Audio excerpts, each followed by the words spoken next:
President Trump is marking 6 months in office. The White House is touting what the administration sees as one success after another, but there are plenty of challenges as well. Doug Luzader is live for us in Washington. In fact, the administration is going up against Harvard today in a lawsuit. Good morning. Good morning. That's right. The issue of federal funding for Harvard.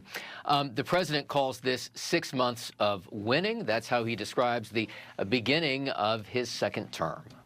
It's 6 months delivering on the agenda. The president out with a splashy new video on social media to mark the 6-month point in his presidency. Administration officials say they are keeping their foot on the gas. The next 2 weeks are going to be weeks for the record books. President Trump is going to deliver for the American people. That was a reference to new trade deals, but it comes on the heels of a number of hard-fought wins on Capitol Hill. There was the massive so-called Big Beautiful Bill, as well as a package of spending cuts passed just last week. Immigration enforcement remains a signature issue, even as some polls show growing unease with deportations.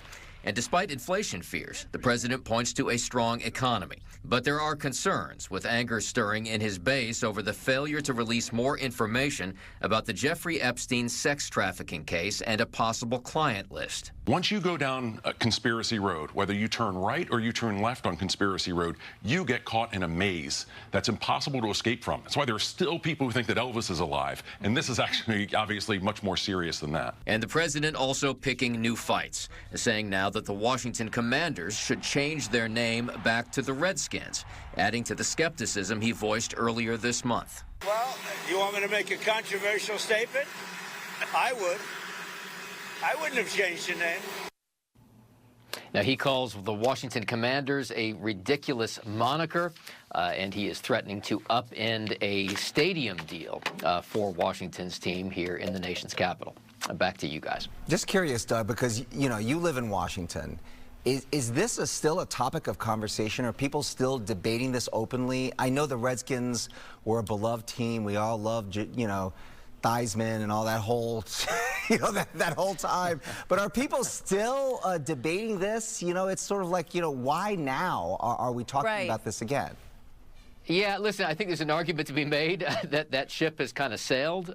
Washington has indicated they're not going to change the team's name back. Now, having said that, you know, around town and in the suburban areas, you know, of Maryland and Virginia, you still see a lot of people walking around with Redskins paraphernalia, but more and more you see the Commanders kind of taking over there. So, you know, it's not clear how much. It was obvious, as you know, the name change was controversial at the time, but you don't hear a whole lot about it anymore.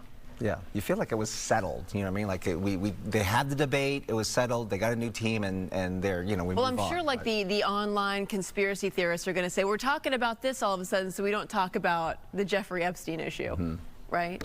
Well, there's a lot of speculation about that as well. Yeah. And as we talked about this, I think, last hour, it didn't come out of nowhere. I mean, he was asked about this earlier in the month, but certainly, you know, I don't think we expected this message to come out on Truth Social yesterday. Right. All right. Doug Luzader live for us in Washington. We appreciate it, Doug. Thank you.